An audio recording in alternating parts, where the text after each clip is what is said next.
بسم اللہ الرحمن الرحیم۔ شروع اللہ کے پاک نام سے جو بڑا مہربان اور نہایت رحم کرنے والا ہے۔ السلام علیکم، آپ دیکھ رہے ہیں اسلامک واقعات آفیشیل۔ آج کی اس ویڈیو میں ہم قوم عاد پر آنے والے طوفان اور آندھی کے واقعے کو بیان کریں گے۔ تو ویڈیو شروع کرنے سے پہلے تمام دیکھنے اور سننے والوں سے ریکویسٹ ہے کہ وہ چینل کو سبسکرائب اور ویڈیو کو لائک اینڈ شیئر کر دیں۔ تو چلتے ہیں ویڈیو کی طرف۔ حضرت ہود علیہ السلام عرب قبیلے عاد سے تعلق رکھتے تھے، جو عمان اور حضر موت کے درمیان ریت کے ٹیلوں والے علاقے الحقاف میں رہائش پذیر تھا۔ آپ علیہ السلام کا قبیلہ عاد بن ارم بن حوز بن سام بن نوح کی اولاد سے تھا۔ آپ علیہ السلام اپنی قوم کے ایک شریف خاندان سے تھے، جنہیں اللہ تعالیٰ نے ان کی قوم کی ہدایت کے لیے نبی بنا کر بھیجا تھا۔ اللہ تعالیٰ نے آپ علیہ السلام کا ذکر قرآن مجید میں 7 مقامات پر فرمایا، اور ایک پوری سورت سورہ ہود بھی آپ علیہ السلام کے نام سے نازل فرمائی۔ قوم نوح کی ہلاکت کے بعد اللہ تعالیٰ نے قوم عاد اول کو زمین پر آباد کیا۔ یہ لوگ جسمانی طور پر بڑے مضبوط قداور اور بڑی مضبوط عمارتیں بنانے میں ماہر تھے۔ اللہ تعالیٰ نے انہیں خوب مال و دولت سے بھی نوازا تھا۔ قوم عاد اپنی جسمانی قوت کے غرور میں اتنی آگے بڑھی کہ اس نے اللہ تعالیٰ کو بلا کر اپنے ہی ہاتھوں سے بنائے ہوئے بتوں کو اپنا معبود بنا کر ان کی عبادت شروع کر دی۔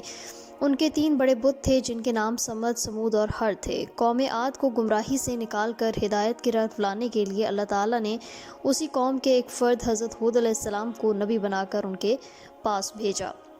حضرت ہود علیہ السلام نے نبوت ملنے کے بعد جب قوم کو شرک اور اللہ تعالیٰ کی نافرمانیاں کرتے دیکھا تو انہیں اللہ تعالیٰ کی نعمتیں یاد دلاتے ہوئے توحید کی تعلیم دی اور اللہ تعالیٰ کی نافرمانی سے بچنے کی تلقین کی۔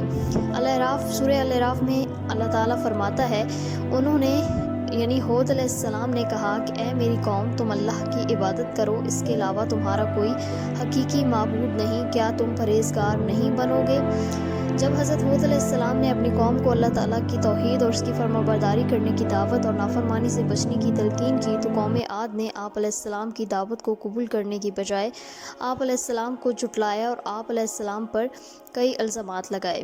حضرت ہود علیہ السلام نے اپنی قوم کو سمجھانے کی بھرپور کوشش کی اور انہیں بتایا کہ اے میری قوم، اللہ تعالیٰ کے سوا تمہارا کوئی حقیقی معبود نہیں، میں اللہ تعالیٰ کی طرف سے تمہاری خیرخواہی کے لیے نبی بنا کر بھیجا گیا ہوں، مجھے تم سے کوئی دنیاوی لالچ نہیں، میں تو صرف اللہ تعالیٰ کی رضا کا طلبگار ہوں۔ اگر اللہ تعالیٰ مجھ سے راضی ہو گیا تو مجھے بہترین صلاح عطا فرمائے گا۔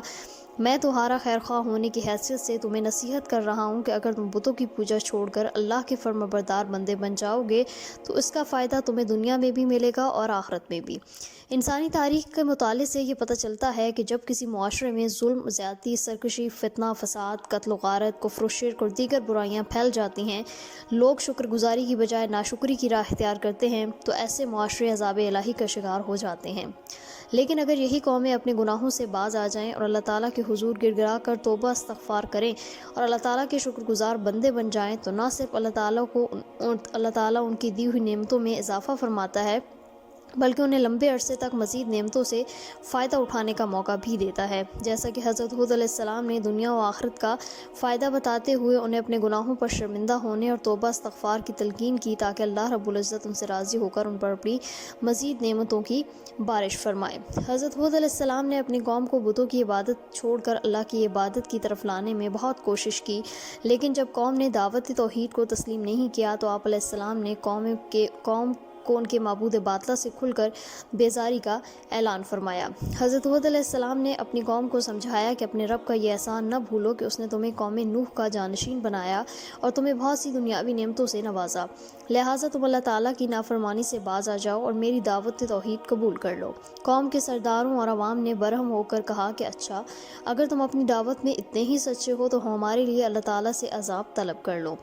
قوم نے جب عذاب کا مطالبہ کر دیا تو آپ علیہ السلام نے افسوس کا اظہار کرتے ہوئے فرمایا کہ اب تم عذاب الہی کا انتظار کرو۔ جب حضرت ہود علیہ السلام نے اپنی قوم کو ہر اعتبار سے سمجھانے کی کوشش کی، لیکن قوم نے بات کو سمجھنے کی بجائے آپ علیہ السلام کو جھٹلایا، تو آپ علیہ السلام نے اللہ تعالیٰ سے مدد کی درخواست کر دی۔ جب حضرت ہود علیہ السلام نے اپنی قوم کے خلاف مدد کی درخواست کی تو اللہ تعالیٰ نے فوراً آپ علیہ السلام کی درخواست کو قبول فرمایا اور قوم عاد پر سخت ترین عذاب ہولناک آندھی کی صورت میں نازل فرمایا، جس سے آپ علیہ السلام کی قوم کے تمام نافرمان لوگ ہلاک ہو گئے۔ صرف مومن اللہ تعالیٰ کی رحمت سے عذاب الہی سے محفوظ رہے۔ سورہ قمر کی آیت 18 سے 21 میں اللہ فرماتا ہے، قوم عاد نے بھی حق کو جھٹلایا، دیکھ لو پس کیسا تھا میرا عذاب اور میری ڈرانے والی باتیں۔ بلا شبہ ہم نے ان پر ایک نحوست کے دن تیز و تند مسلسل چلنے والی ہوا بھیج دی جو لوگوں کو اٹھا اٹھا کر ایسے پھینک رہی تھی جیسے وہ جڑ سے اکھڑے ہوئے کھجور کے تنے ہوں، پس کیسا تھا میرا عذاب اور میرا ڈرانا۔